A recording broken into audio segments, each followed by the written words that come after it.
ఓం గణేశాయ నమః. వైశాఖ పురాణము స్కాంద పురాణ వైష్ణవఖండ అంతర్గతము 1వ అధ్యాయము వైశాఖ మాస ప్రశంస. నారాయణం నమస్కృత్య వరం చైవ నరోత్తమం దేవీం సరస్వతిం వ్యాసం తతో జయముదీరయేత్. సూత మహర్షి సౌనకాది మహర్షులను ఉద్దేశించి ఇట్లు పలికెను. మహర్షులారా వినుడు. రాజర్షియగు అంబరీషుడు బ్రహ్మమానస పుత్రుడగు నారదుని చూసి నమస్కరించి, మహర్షి, మీరు అన్ని మాసముల మహత్యమును గురించి వివరించితిరి. అన్ని మాసముల యందును వైశాఖ మాసము మిక్కిలి ఉత్తమమైనదని, శ్రీ మహావిష్ణువునకు మిక్కిలి ప్రీతికరమైనదనియు చెప్పినారు. వైశాఖ మాసమున శ్రీ మహావిష్ణువునకు ఇష్టమగుటకు కారణమేమి? ఈ మాసమునందు విష్ణు ప్రియములైన ధర్మములు ఏమి? మానవులు ఆచరించవలసిన దానములను, వాని ఫలితములను వివరింపగోరుచున్నాను. పూజ, దానము మొన్నగు వానిని ఏ దైవమునుద్దేశించి చేయవలెను? వాని ఫలితం ఎట్టిది? పూజా ద్రవ్యములెట్టివి? మొన్నగు విషయములను దయ ఉంచి వివరింపగోరుచున్నానని సవినయముగా ప్రశ్నించెను. నారదుడు, రాజర్షి అంబరీష వినుమని ఇట్లు పలికెను. పూర్వమొకప్పుడు నేను బ్రహ్మను మాసముల మహిమలను, మాసధర్మములను వివరింపగోరితిని. బ్రహ్మయు, నారద, ఈ శ్రీ మహావిష్ణువు లక్ష్మీదేవికి మాసధర్మములను చెప్పుచుండగా వింటిని.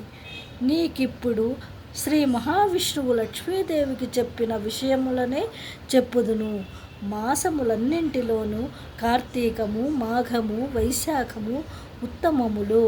ఈ 3 మాసములలో వైశాఖ మాసము మిక్కిలి ఉత్తమోత్తమైనది.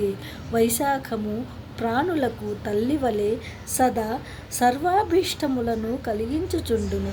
ఈ మాసమునందాచరించిన స్నానము, పూజ, దానము మొన్నగునవి పాపములన్నింటినీ నశింపచేయును.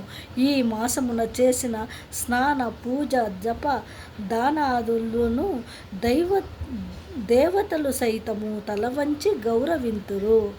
విద్యలలో వేద విద్య వలె, మంత్రములలో ఓంకారము వలె, వృక్షములలో దివ్య వృక్షమైన కల్పవృక్షము వలె, ధేనువులలో కామధేనువు వలె, సర్వసర్పములలో శేషుని వలె, పక్షులలో గరుత్మంతుని వలె, దేవతలలో శ్రీ మహావిష్ణువు వలె, చతుర్వర్ణములలో బ్రాహ్మణుని వలె, ఇష్టమైన వారిలో ప్రాణము వలె, సహార్థములు కలవారిలో భార్య వలె, నదులలో గంగానది వలె, కాంతి కలవారిలో సూర్యుని వలె, ఆయుధములలో చక్రము వలె, ధాతువులలో సువర్ణము వలె, విష్ణు భక్తులలో రుద్రుని వలె, రత్నములలో కౌస్తుభము వలె, హేతుధర్మములగు మాసములలో వైశాఖ మాసము ఉత్తమోత్తమైనది. విష్ణుప్రియ మగుట చేతనే వైశాఖ మాసమును మాధవ మాసమని కూడా అందురు. విష్ణు ప్రీతిని కలిగించు మాసములలో వైశాఖ మాసమునకు సాటి అయినది లేదు.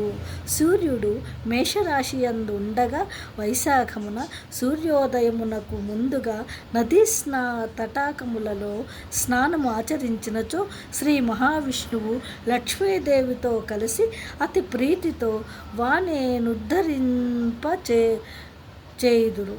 ప్రాణులు అన్నమును తిని సంతోషించినట్లు శ్రీ మహావిష్ణువు వైశాఖ స్నానం ఆచరించిన వారి విషయమున